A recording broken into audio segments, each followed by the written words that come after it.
اور یہ الفاظ کے فرق احادیث میں ہی ہیں، اس لیے اس فرق میں کوئی حرج کی بات نہیں ہے۔ تو رسول اللہ صلی اللہ علیہ وسلم نے جب قربانی کی تو یہ دعائیں پڑھی تھی، انی وجہت وجہی للذی فطر السماوات والارض علی ملت ابراہیم حنیفا وما انا من المشرکین ان صلاتی ونسکی ومحیای ومماتی للہ رب العالمین لا شریک لہ وبذالک امرت وانا من المسلمین اللہم منک ولک وعن محمد وامتہ بسم اللہ واللہ اکبر۔ اس طریقے سے حضرت صلی اللہ علیہ وسلم نے پڑھا ہے۔ تو آخر میں بسم اللہ اللہ اکبر پڑھ کے تو اس دعا کا ترجمہ یہ ہے کہ میں اپنا رخ اس اللہ کی ذات کی طرف موڑتا ہوں۔ یہاں رخ موڑنے سے مراد یہ ہے کہ اپنے پورے خیالات، اپنے ساری چیزیں، رخ موڑنے سے مراد یہ ہے جس ذات نے آسمانوں کو پیدا کیا اور زمینوں کو پیدا کیا، اور میں ملت ابراہیمی پہ ہوں اور یکسو ہو کے اللہ کی طرف متوجہ ہوں، اور میں مشرک نہیں ہوں، غیر اللہ کے نام پہ قربانی نہیں کرتا۔ بے شک میری نماز، میری قربانی، میری زندگی، میری موت اس اللہ کے لیے ہے جو تمام جہانوں کو پالنے والا ہے اور جس کا کوئی شریک نہیں ہے، اور مجھے اسی کا حکم دیا گیا ہے، اور میں مسلمانوں میں سے ایک مسلمان ہوں۔ اور پھر آپ نے فرمایا اللہم منک ولک، اے اللہ یہ قربانی کا جانور جو ہے وہ آپ ہی سے ہمیں ملا ہے، یہ آپ ہی کا عطیہ ہے، آپ ہی نے ہمیں دیا ہے، ولک اور آپ ہی کو ہم دیتے ہیں، آپ ہی کے لیے ہم ذبح کرتے ہیں جانور، تو عطا بھی آپ کی۔ اور یہ وہ کتنے بے غیرت لوگ ہوتے ہیں جو مزاروں پہ جا کے چڑھاوا چڑھاتے ہیں، لیتے اللہ کا دیتے کسی اور کو۔ تو سرکار نے کیا فرمایا؟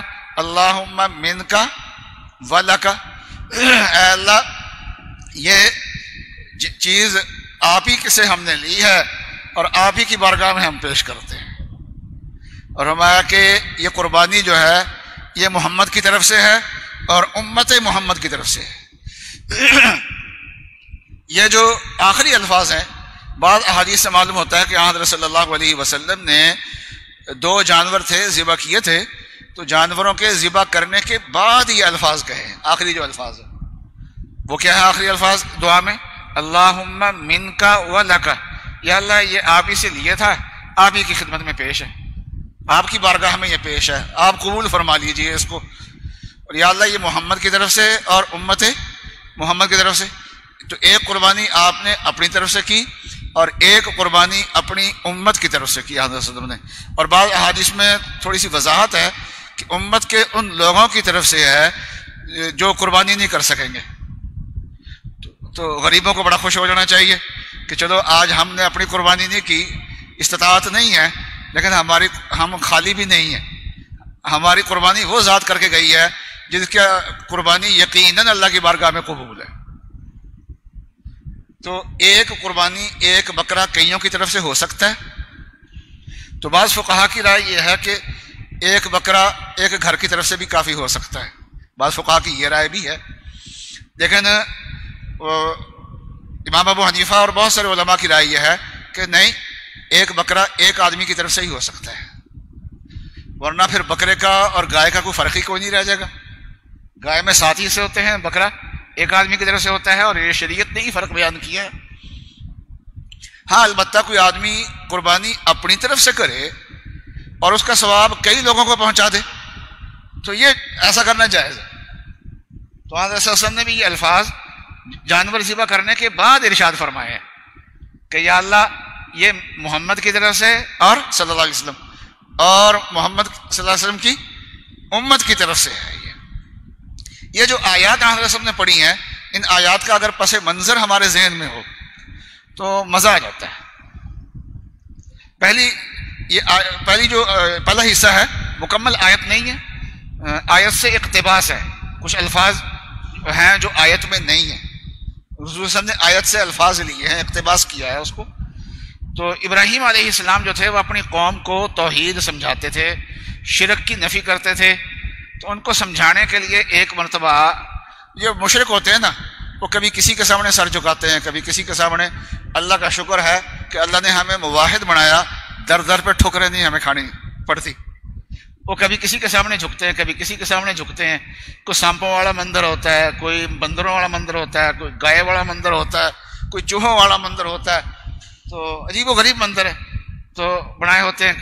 لیکن وہ تو غیر مشرک ہوتے ہیں نا، وہ کبھی کسی کے سامنے جھکتے ہیں، کبھی کسی کے سامنے جھکتے ہیں. تو اپنی قوم کو سمجھانے کے لیے ایک دن کہا فلما جن علیہ اللیل رآ کوکبا، جب رات پڑ گئی نا، بالکل چھا گئی، تو ستارے نظر آئے. تو فرمایا کہ تمہارے خیال، تم ان کو خدا سمجھتے ہو نا، چلو تمہارے خیال کے مطابق یہ خدائی صحیح فرض کر لو. فلما جن علیہ اللیل قال ھذا ربی، یہ چلو اس کو رب مان لیتا ہوں. تو بالفرض جیسے تم کہتے ہو، یعنی ابراہیم علیہ السلام اپنی طرف سے نہیں کہہ رہے، یہ ان کو سمجھانے کے لیے ان کی بات کہہ رہے ہیں. فلما افلا، جب وہ غروب ہو گیا ستارہ، فرمایا لا احب الافلین، جو غروب ہو، طلوع ہو کے غروب بھی ہو جائے تو وہ تو مجھے پسند نہیں ہے، ایسا خدا نہیں ہونا چاہیے. فلما رأى القمر بازغا قال ھذا ربی، اس کے بعد جب چاند 14ویں کا نظر آیا نا، تو فرمایا کہ چلو تمہارے کہنے کے مطابق اس کو رب مان لیتے ہیں. تو فلما افلا قال لئن لم يهدني ربی، جب وہ بھی غروب ہو گیا، فرمایا کہ میرا رب اگر مجھے ہدایت نہ دیتا نا تو میں تو گمراہ ہو جانا تھا، میرے قوم ضالین. اس کے بعد پھر جب صبح کو سورج نکلا تو کہنے لگے اور میری قوم کے لوگوں، یہ سورج جو ہے نا یہ رات والے ستارے سے اور چاند سے بھی بڑا ہے، چلو اس کو رب مان لیتے ہیں تمہارے کہنے کے مطابق. لما رأى الشمس بازغة قال ھذا ربی ھذا اکبر، یہ اس کو رب تم کہتے ہو اور یہ بڑا بھی ہے ان سب سے. فلما افلت، شام کو سورج بھی غروب ہو گیا، فرمایا لئن لم يهدني ربی لاکونن من القوم الضالین، تو اگر میرا رب مجھے ہدایت نہ دیتا تو میں تمہاری طرح میں نے بھی گمراہ ہو جانا تھا. ایسے خدا مانتے ہو جو صبح کو چڑھتے ہیں شام کو غروب ہو جاتے ہیں. معلوم ہوتا ہے کہ کسی کے ہاتھ میں ہے، اپنی مرضی ان کی نہیں چلتی کوئی. اور پھر فرمایا اب گواہ ہو جاؤ، میں ان سب معبودوں کو چھوڑ کے ایک اللہ کی طرف متوجہ ہو گیا ہوں. انی وجہت وجہی للذی فطر السماوات والارض حنیفا وما انا من المشرکین. دوسری آیت جو ہے یہ قرآن پاک کے دوسرے مقام سے ہے، تو سورہ انعام کی آیت ہے اور 8ویں پارے کی ہے کہ ان صلاتی و نسکی، میری نماز، میری قربانی، میری زندگی، میری موت سب اللہ کے لیے ہے. تو اس میں اللہ توحید کا بیان ہے. تو معلوم یہ ہوا کہ قربانی جو ہے وہ توحید کی ایک عملی شکل ہے اور رد شرک کی ایک عملی شکل ہے. ایک آیت میں حق تعالی شاہ نے فرمایا ساری قوموں میں عید قربانی تھی. وَلِكُلِّ أُمَّةٍ جَعَلْنَا مَنسَكًا لِيَذْكُرُوا اسْمَ اللَّهِ عَلَىٰ مَا رَزَقَهُم مِّن بَهِيمَةِ الْأَنْعَامِ فَإِلَٰهُكُمْ إِلَٰهٌ وَاحِدٌ. ہر امت میں قربانی تھی. پھر آگے فرمایا تمہارا خدا ایک ہی ہے.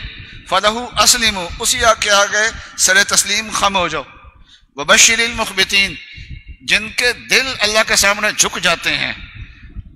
تو معلوم یہ ہوا کہ قربانی کی روح جو ہے وہ چند چیزیں ہیں: اللہ کی توحید، وحدانیت، اللہ کے سامنے سر تسلیم خم کر لینا، حکم سمجھ میں آئے یا نہ آئے اس کو مان لینا، دل اللہ کے سامنے جھک جانا، کامل اخلاص پیدا ہو جانا. یہ قربانی کی روح ہے.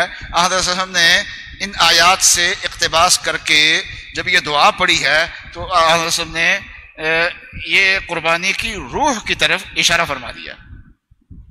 قربانی کا جانور ذبح کرنا ہے تو ذبح میں گلے سے 4 رگیں کاٹی جاتی ہیں.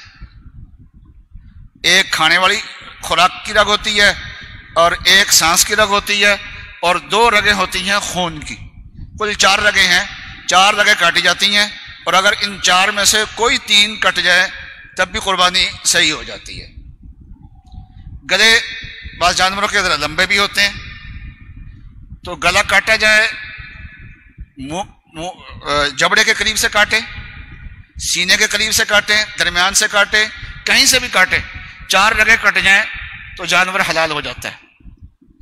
لیکن اگر جبڑے کے قریب سے کاٹا تو اس کو فقہا کی اصطلاح میں اور قرآن کی اصطلاح میں اس کو ذبح کہتے ہیں. قرآن پاک میں ذبح کا لفظ بھی آتا ہے فَذْبَحُوا بَقَرَةً,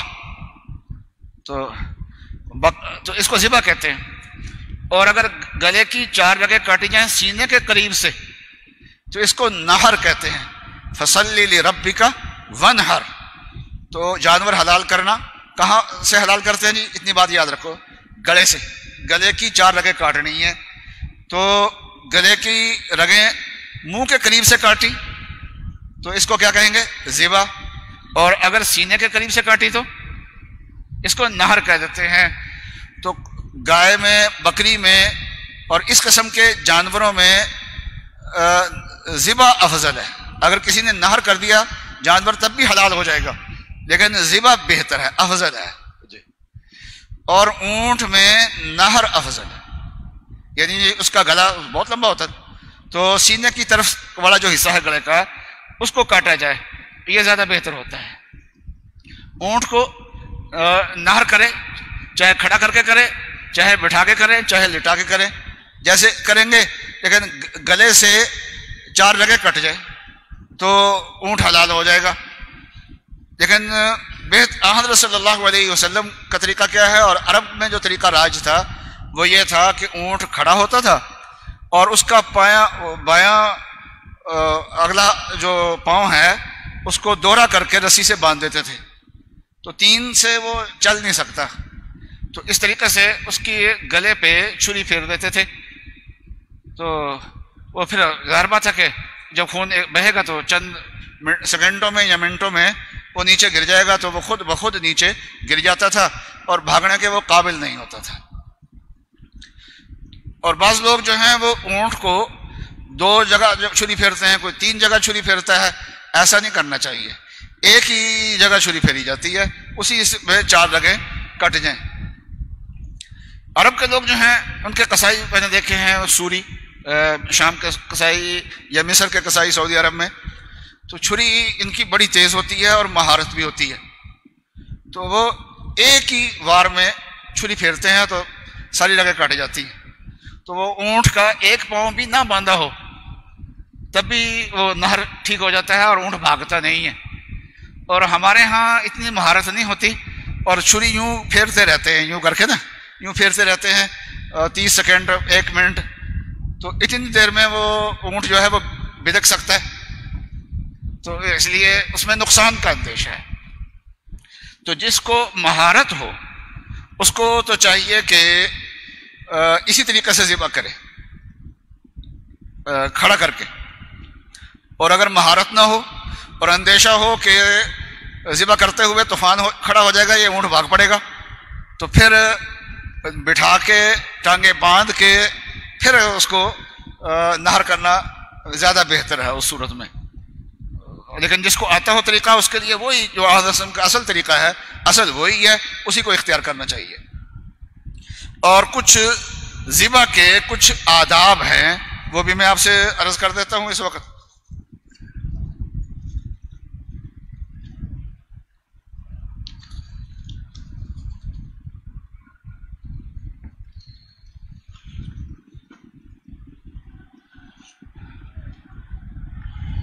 ایک یہ ہے کہ چھری تیز چھری سے ذبح کرنا چاہیے. جہاں بھی کسی کو جان سے ختم کرنا ہے, مثلا بطور قصاص کے کسی کو قتل کرنا ہے, مرد کو, کسی انسان کو, یہ جانور ذبح کرنا ہے, جہاں بھی کرنا ہے جو بھی, تو فرمایا کہ احسن القتل تھا. رسول نے فرمایا کہ اچھے طریقے سے قتل کرو, اس میں کم سے کم اس کو تکلیف پہنچے. تو چھری نے خصوصیت سے تیز کرنے کا حکم فرمایا, چھری تیز ہونی چاہیے. اور کوشش یہ کرے کہ بس ایک ہی مرتبہ پھیرے اور اس سے سب کچھ ساری لگے کٹ جائیں اور بار بار نہ پھیرنی پڑے. اور جب ضروری ذبح ہو جائے تو پھر اس سے آگے مزید چھریاں نہیں مارنی چاہیے جب تک کہ جانور ٹھنڈا نہ ہو جائے. رسول اللہ صلی اللہ علیہ وسلم کا ارشاد ہے من قتل عصفورا الا بحقہ سألہ اللہ عنہ یوم القیامت، کہ جس آدمی نے ایک چڑیا ناحق قتل کر دی تو اللہ تعالیٰ قیامت کے دن اس کے بارے میں سوال کریں گے. بعض حدیث میں آتا ہے کہ وہ چڑیا عرش کے نیچے آواز لگائے گی اور اللہ تعالیٰ اس کی آواز سنیں گے. تو صحابہ نے عرض کیا یا رسول اللہ، آپ نے فرمایا ناحق، تو حق کے ساتھ قتل کرنا کیا ہوتا ہے؟ تو رسول اللہ صلی اللہ علیہ وسلم نے فرمایا کہ اچھے طریقے سے اس کو ذبح کرے اور اس کی ایسا نہ کرے کہ اس کی گردن کو بالکل ہی کاٹ دے اور الگ کر دے، یعنی پوری گردن الگ نہیں کرنی چاہیے، رگوں تک ہی انسان کو رہنا چاہیے، اس سے آگے نہیں کرنا چاہیے. بعض لوگ رگوں سے آگے نکل کے ہڈی تک پہنچ جاتے ہیں، وہ بھی مناسب نہیں ہے. اور بعض لوگ ابھی جانور مرا نہیں ہوتا ہڈی توڑتے ہیں، تو اس سے بھی احادیث میں ممانعت آتی ہے. اور اسی طریقے سے بعض لوگ حضرت صلی اللہ علیہ وسلم نے ایک آدمی کو دیکھا کہ بکری کے لٹا کے اس کے اوپر پاؤں رکھا ہوا ہے اور پھر چھری تیز کر رہا ہے ساتھ. تو نبی صلی اللہ علیہ وسلم نے فرمایا اترید ان تموتها موتات، تو بکری کو کئی موتیں دینا چاہتا ہے؟ ایک موت تو وہ ہے نا جو چھری پھر کے آئے گی اس کو، اور اس سے پہلے اس کے سامنے چھری تیز کر رہا ہے اور اس کے منظر لا رہا ہے، تو گویا کہ مرنے سے پہلے مار رہا ہے، اس کو کئی بار مار رہا ہے. تو فرمایا کہ حلا حدت شفرتک قبل ان تسجعها، اس کو لٹانے سے پہلے تو نے چھری کیوں نہیں پھیر دی تھی اس پہ؟ اس طریقے سے ایک آدمی جانور ذبح کرنے لگا تھا، جانور لٹایا ہوا ہے، چھری تیز کر رہا ہے اس کے سامنے، جانور کے سامنے. حضرت عمر نے درے سے مارا اس کو کہ یہ کیا کر رہے ہو، جانور کو بیجا تنگ کر رہے ہو. اور اس طریقے سے آتا ہے کہ حضرت عمر رضی اللہ تعالی عنہ ایک بکری کے سامنے دوسری بکری کو ذبح کرنے سے منع فرماتے تھے. باقی جانوروں کے سامنے ایک جانور کو ذبح نہیں کرنا چاہیے، وہ خام خواہی ان کو تشویش میں ڈالنا، پریشان کرنا، یہ بھی ٹھیک نہیں ہے. اس طریقے سے آتا ہے کہ حضرت عمر ابن خطاب رضی اللہ تعالیٰ عنہ نے ایک یہودی کو دیکھا کہ پاؤں سے بکری کو گھسیٹ رہا ہے ذبح کرنے کے لیے. تو فرمایا سقھا الی الموت سوقا جمیلا، موت کی طرف لے کے جانا ہے تو اچھے طریقے سے لے کے جا. تو اس طریقے سے بلا وجہ جانور کو گھسیٹنا نہیں چاہیے، بعض گرا کے پھر اس کو گھسیٹتے ہیں. تو اگر جہاں گرا ہے وہاں ذبح ہو سکتا ہے تو پھر وہیں اس کو ذبح کرنا چاہیے. ہاں البتہ فرش صاف ہو تو گھسیٹنے سے جانور کو چندنا تکلیف نہیں ہوتی، تو اس میں کوئی حرج نہیں ہے. لیکن جہاں گھسیٹنے سے تکلیف ہوتی ہو اور وہاں ذبح چھری پھر سکتی ہو جہاں گرا ہے، تو پھر وہیں اس کو پھیرنی چاہیے. مطلب یہ ہے کہ جانور کو ذبح کرتے وقت جو 4 رگیں کاٹنے کی جو تکلیف دینی ہے اس سے زائد نہ پہلے اس کو ہراساں کرے، نہ چھری پھیرنے کے بعد کوئی تکلیف دے، نہ ہراساں کرے نہ اس کو کوئی اس کے بعد کوئی تکلیف دے. تو یہ چند چیزیں ہیں جو آپ کے سامنے عرض کی ہیں جو ذبح کے بارے میں. تو اللہ تعالی ہمیں حدود و قیود کی رعایت کی توفیق عطا فرمائے. وآخر دعوانا ان الحمدللہ رب العالمین. الحمدللہ رب العالمین الرحمن الرحیم مالک یوم الدین ایاک نعبد و ایاک نستعین اللہم صلی علی سیدنا و مولانا محمد وعلی آل سیدنا و مولانا محمد وبارک وسلم. ربنا